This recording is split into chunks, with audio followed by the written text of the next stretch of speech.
Well, hello, everybody. My name is Sarah, and this is Pearls of Wisdom and Food with clean intermittent fasting. And here we are. We are right there in the thick of it. The cookie exchanges, the office parties, the we're going to have Christmas here, we're going to have Christmas there, we're going to not do Christmas with them, we're going to do it the following week. So these next 2 weeks are really not so good opportunities for having things that we didn't want to have. We've worked really hard not to have. And now here it is upon us and we're fighting it, right? Mm-hmm. Well, I know how you feel. I know what it's like.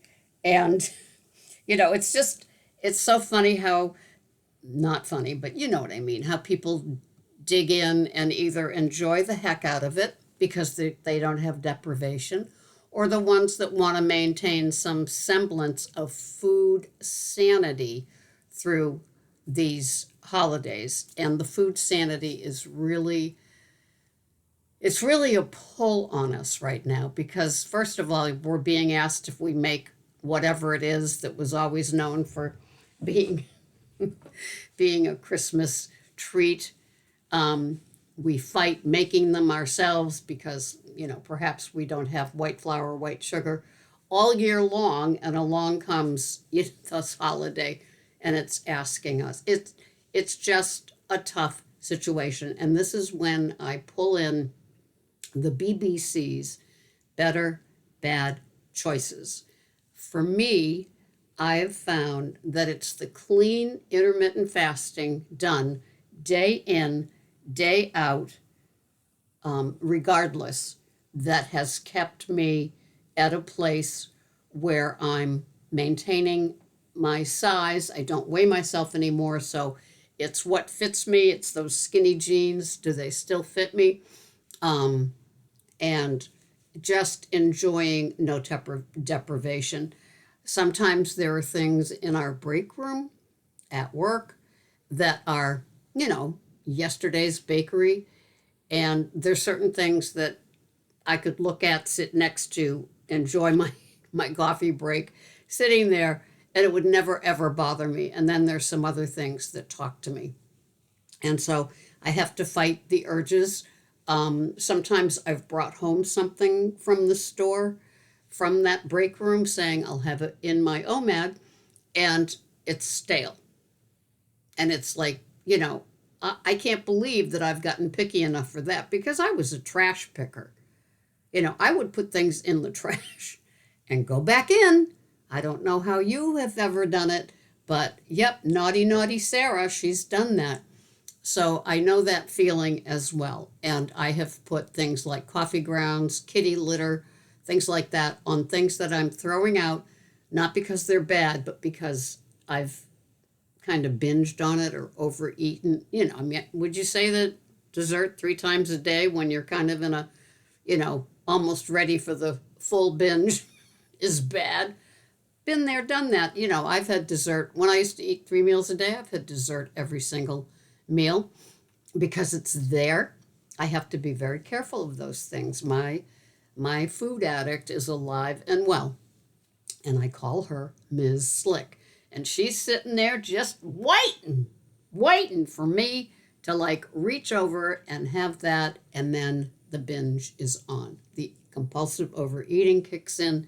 There's no rationale. There's nobody that can tell me anything. It is all about getting enough of that certain thing. I don't want to go back to that anymore. Somehow, in all of the evolution of how I've eaten my food and what foods I've eaten, I have gotten to the place of the OMAD with no deprivation. So I do the clean intermittent fasting, which means nothing but black coffee, no flavors, no, Christmas holiday blend, as Starbucks put it, I think. None of those sort of things. It is the French roast, the Italian roast, the Verona, those sort of the stronger coffees, just black. That took a bunch of months to get used to, too, a whole bunch of months to get used to.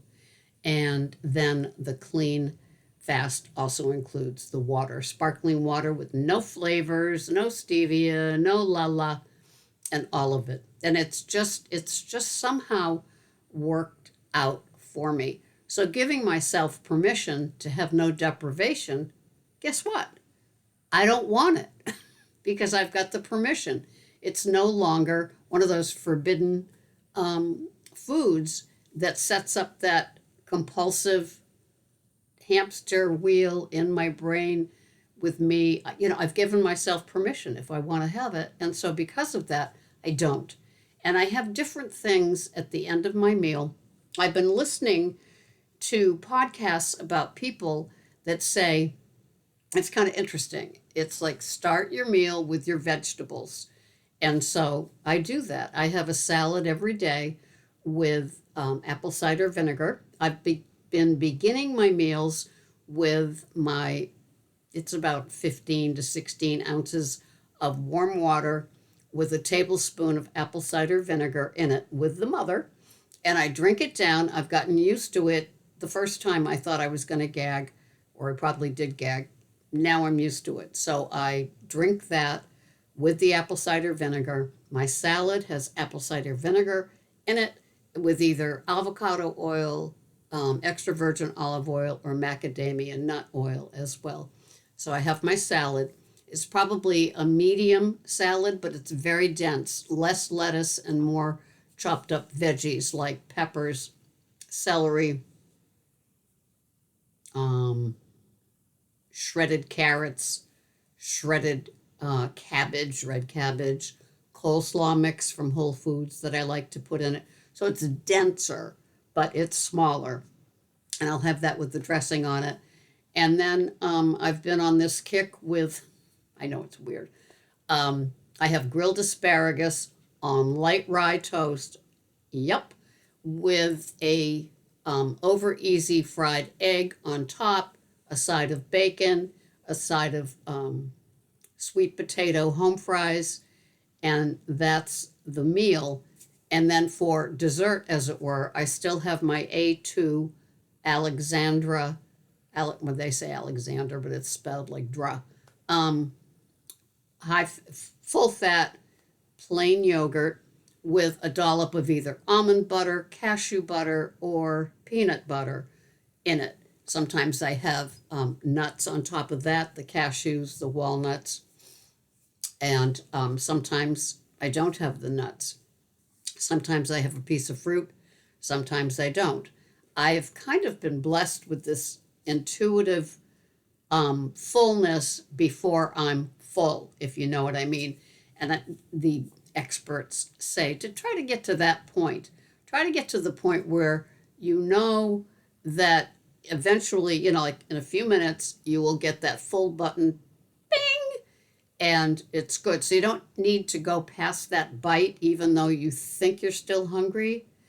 I've gone beyond it at times and felt uncomfortable as the evening is worn on, but I'm getting pretty good at knowing just enough Goldilocks, and in 5 to 6 to 7 or 8 minutes, you're going to feel that completely full, satiated, done with the eating for the day, and move on. And when I say move on, I move on into the bathroom. I floss and I brush, and that's my done girly. And this began way back when it was Cowboy and the Girly videos that I did with Mike, and those were fun. We did those, I think, once a month. And so being full and feeling full and satiated has always been my goal. I love fats. And I think brains need fat. I think older women need fat. It's just me, but I think that a lot of dementia in women, because it's so prevalent for older women, come from all those years of depriving themselves of having fat. It was no fat everything, and I think that wreaked havoc. I think also I've got a thing against the artificial sweeteners. I don't know what that might cause, but I think that it's a very dangerous thing. No studies have been done on it, so I would rather have a full sugar item than to think that a zero sugar item is going to work. Not to me, but that's just me. But I'm not going towards those items anymore because when I have my little dessert with the yogurt or the piece of fruit or another piece of bread with peanut butter on it, those sort of things, although they're not sweet, sweet, sweet, to me, it feels like a legitimate, substantial dessert in the sense of it's the end of the meal. And I've gotten used to that routine. And I get enough fats. So I don't know, there's a satiation process going on. I don't know how this all began, but I feel very blessed that I've gotten to this point. I've been in these videos that I've been watching the glucose goddess, who is Jessie with a French name, and she's great. And I've also been listening to Mindy Peltz a lot, Dr. Mindy, and she has a couple of books out, but the one that has just come out is Eat Like a Girl, and she's not a big fan of OMAD, but she certainly knows that a lot of us are. And she says, if you are, and then she'll go into it, like if there's a Q&A thing going on in the interview, and she will answer the questions for those of us that do the intermittent fasting. So it's very fascinating. Glucose Goddess is the fan of the ACV. That's where I got that hack of having that in the water before I begin my meal. Switching to ACV, I love the taste and flavor now. It doesn't make me go like it did at first. So if you're trying to adjust, I think it might happen for you if you give it enough time and enough times of having it, and then it becomes just interesting. I mean, remember black coffee? Oh, why I'm going to have that. That makes me gag. And then suddenly, you can drink black coffee and you wonder what all the hoopla was inside of you. I understand. A lot of us have such resistance to trying something, trying a hack, trying a different way of eating, a different timing of eating, that we struggle. We're on the struggle bus all the time. We're white knuckling all the time. You don't have to follow what works for somebody else. When I listen to Mindy, when I listen to Jessie, I'm not going to change my whole routine of doing it. I take what they say with a grain of salt, and then I have what works for me. Because if you're older like I am, you've had a lot of different days of meals done in different ways. And now I'm at the point where I have my OMAD with no deprivation, and I am a firm believer in it's not what you eat, it's when you eat it. And I have my one meal between 1 and 2 every day, so it's light out still. I also believe that's a big deal. I feel that as we get towards the evening, when people, are used to eating the normal American way of eating, gathering around the table. Well, I live alone now, so I can cater to my, intuitive eating, and I don't have to wait for somebody to get home for an hour and a half. I'd probably eat my arm up to my elbow if I had to. And I'm hosting Christmas Eve. My kids and their kids come. It's the tradition. It began many, many years ago. And so I told them to come around 3. Well, that's, as you can tell if you do math, it's like 1 or 2 hours later than what I'm used to. So, if it's that bad, I will prepare a salad as if it's going to be for the next day. And if I have to eat that just to get there to when they come, and we have the lasagna that I make every year, so be it. I'm not perfect, but I do get hungry, and I do like to have my meal the same time every day. Now, I think it's Dr. Mindy. She talks about changing it up as you go along. I'm not a change it up person. I am ready between 1 and 2. I have a job where I shop in store for customers. So I'm physically active from 6 a.m. to 1 p.m. I'm hungry, and that's that. So I'm going to eat. And that makes me happy. I'm not one of those that wants to play with the fasts and do extended fasts and see how I feel. I think I'm past that. I may have tried it in the past. I don't recall. I just know that my one meal a day, every day, in the same time frame, is what works for me. And believing in it's not what you eat, it's when you eat it and how you eat it that really matters in my body. And maybe you've come to the same conclusions, and that's great. So, fortunately, I'm not around a lot of the food pushers. Living alone, quietly, as a widow, um, it's just become an easier sort of thing for me to have what I want when I want it in my OMAD, and I'm not being pushed upon by other people. I went to lunch the other day with a gal pal, and she accommodated my wanting to eat early, and we did, and it was lovely. And I had leftovers, and I brought them back, and I enjoyed them in my next OMAD.